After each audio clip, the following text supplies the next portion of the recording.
Assalamualaikum warahmatullahi wabarakatuh.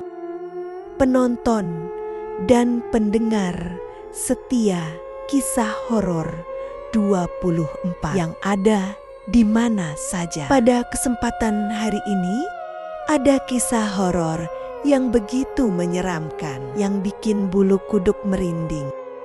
Seakan Anda semua terbawa suasana di dalamnya. Selamat menyaksikan dan mendengarkan. Di sebuah desa terpencil, seorang anak laki-laki bernama Dira tinggal bersama ibunya di sebuah rumah kecil dekat hutan. Ayahnya telah lama meninggal, meninggalkan mereka berdua. Dira adalah anak pendiam dan penyendiri. Ia jarang bermain dengan anak-anak lain, lebih suka bermain sendirian di sekitar pohon beringin tua yang berdiri di tepi hutan. Tetapi pohon itu bukan sembarang pohon. Warga desa sudah sering memperingatkan ibunya, "Jangan biarkan anakmu bermain di sana. Itu tempat angker. Ada yang tinggal di situ." Namun setiap kali dilarang, Dira hanya tersenyum kecil dan berkata, "Aku nggak sendirian di sana. Aku punya adik." Sore itu Dira bermain di bawah pohon beringin. Saat ia sedang menggali tanah dengan ranting kayu,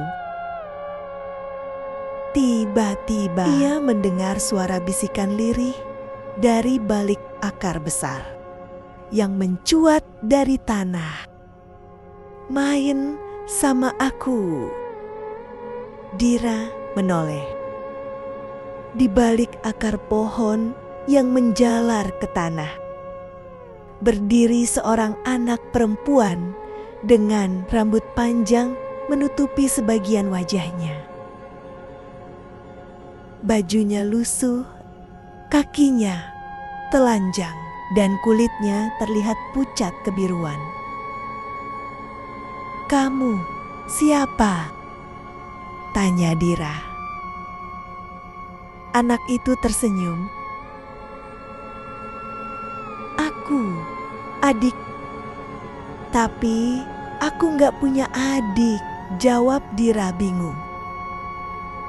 Anak perempuan itu tertawa kecil, lalu mendekatinya. Jari-jarinya panjang dan kukunya hitam pekat. "Mulai sekarang aku adikmu," bisiknya. Sejak hari itu, Dira berubah. Setiap sore, ia bermain lebih lama di bawah pohon beringin. Setiap malam, ia mulai berbicara sendiri di kamar. Kadang ia tertawa pelan, kadang bergumam dalam bahasa yang tak dimengerti ibunya. Tak hanya itu, ibunya sering menemukan baju Dira penuh tanah. Tangannya kotor, bahkan ada bau anyir yang aneh. Ketika ditanya, Dira hanya menjawab, "Aku main sama adik." Puncaknya terjadi suatu malam. Saat ibunya terbangun, ia mendengar suara berisik di dapur. Ketika ia mengintip, Dira sedang berdiri di depan kulkas dengan pisau di tangannya. Dira, apa yang kamu lakukan?" Dira menoleh, matanya kosong, wajahnya pucat. dengan suara dingin. Ia menjawab, "Adik lapar, Bu." Tangan kecilnya memegang seekor kucing mati. Perutnya sudah terbuka dan organ dalamnya berceceran di lantai. Darah segar masih menetes dari pisau di tangannya. Malam itu, ibunya berusaha menidurkan Dira. Namun tepat 3:00 dini hari, suara ketukan terdengar di pintu depan. Tok, tok, tok, tok. "Ibu, boleh aku masuk?" Ibunya menahan napas. Ia menoleh ke arah Dira yang sudah tidur di tempatnya. Ketukan itu semakin keras. Tok, tok, tok. Lalu suara itu berubah dari suara anak kecil, perlahan berubah menjadi suara serak dan berat. "Aku mau, Dira Aa."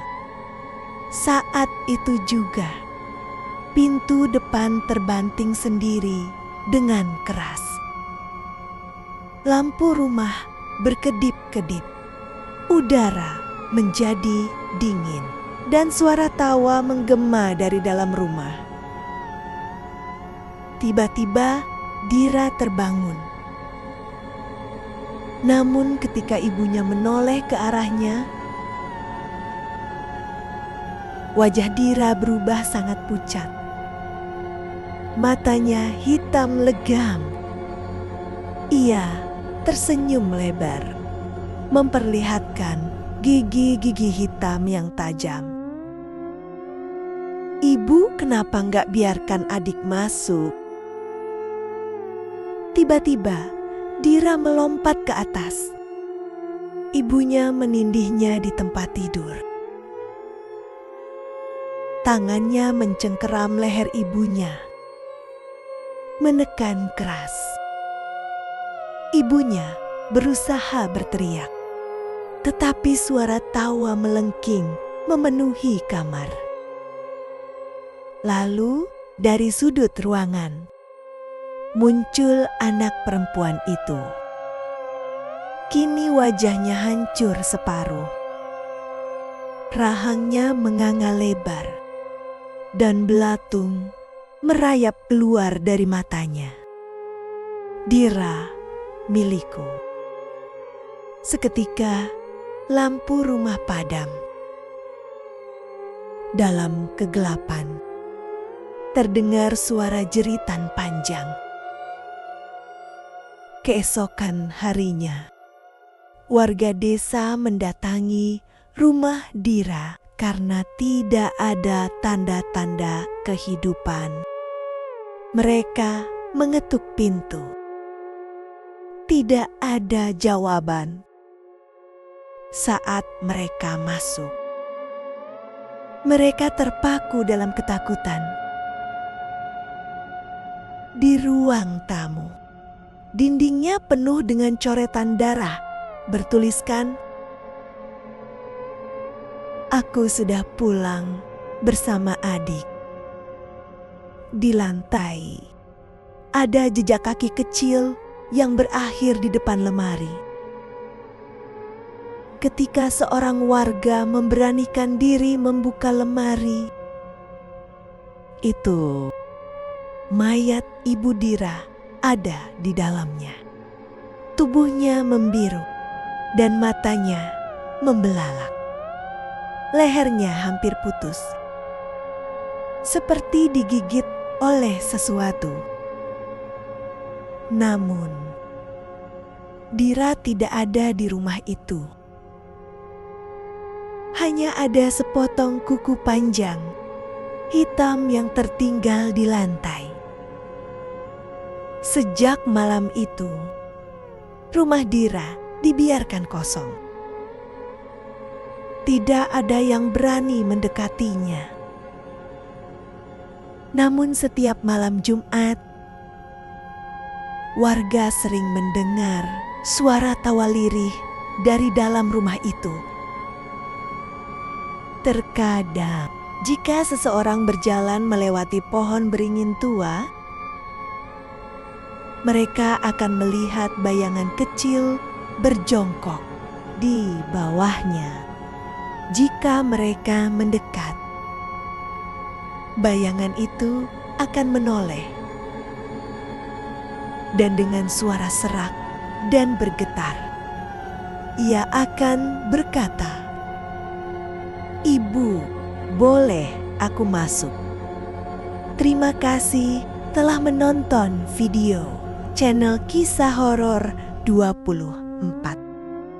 Semoga penonton dan pendengar setia Kisah Horor 24 bisa terhibur. Tunggu video Kisah Horor 24 berikutnya. Jangan lupa like, subscribe, komen, share, dan klik lonceng notifnya agar Anda tidak ketinggalan cerita kisah horor 24 berikutnya. Wassalamualaikum warahmatullahi wabarakatuh.